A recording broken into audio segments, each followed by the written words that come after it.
Let's open the book on this.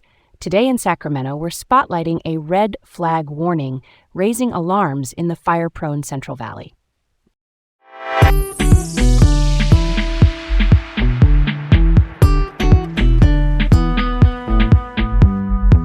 All right, let's set the stage for this one.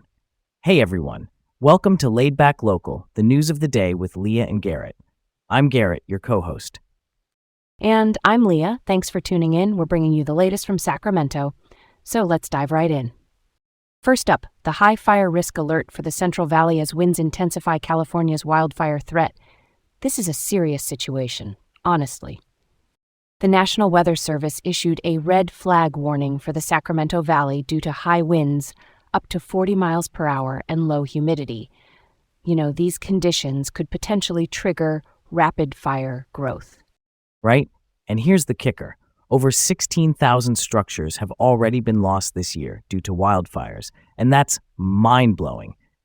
Utility companies like PG&E are stepping up with power shutoffs across multiple counties as a safety measure to prevent equipment-sparked fires. It's a bummer, but sometimes safety first, right? Totally. It just shows the broader impact on communities. We really have to take proactive steps to handle these risks. All right, let's roll on. The next story involves a darker note, an investigation following a tragic incident, the fatal stabbing of a teen by a Sacramento RT guard. This occurred at the Mather Field Mills Transit Center after things got heated, A guard confronted two teens about vaping on a bus, and it escalated outside. The sheriff's office is still investigating. Here's where it gets really interesting. There are concerns about whether the guard acted in self-defense. It raises questions about gaps in security protocols, right? Ongoing investigations might spark reviews. That's a solid point. All right, let's switch it up. What's next on our list? Amid allegations of financial mismanagement, mass layoffs at Highlands Community Charter School are sparking fear among Afghan refugees. The school, which is crucial for education and acts as a community resource, faces closures post an alarming state audit. The impact is intense, especially for Afghan refugees like Khalida Omar, who depend on these services. Honestly, it's rough. The potential enrollment drop by 6,000 is huge. These services are critical for their integration into the community. Let's hope for some clarity and solutions soon. Okay, let's move on to our next story.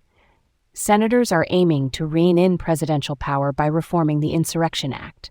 Yeah, Senators Padilla, Schiff, and Murphy introduced this legislation to ensure the military isn't misused on domestic soil without clear checks.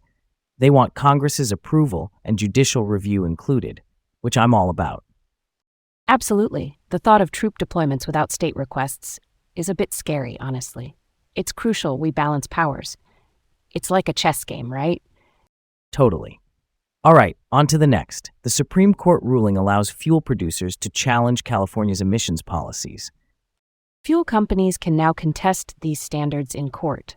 While it won't nullify the policies, it spotlights tensions between environmental goals and industry's business interests. Think about this. California has become a real frontrunner in progressive environmental policies.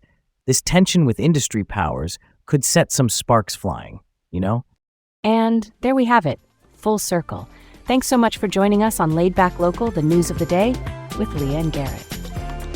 Yeah, thanks for hanging out with us, folks.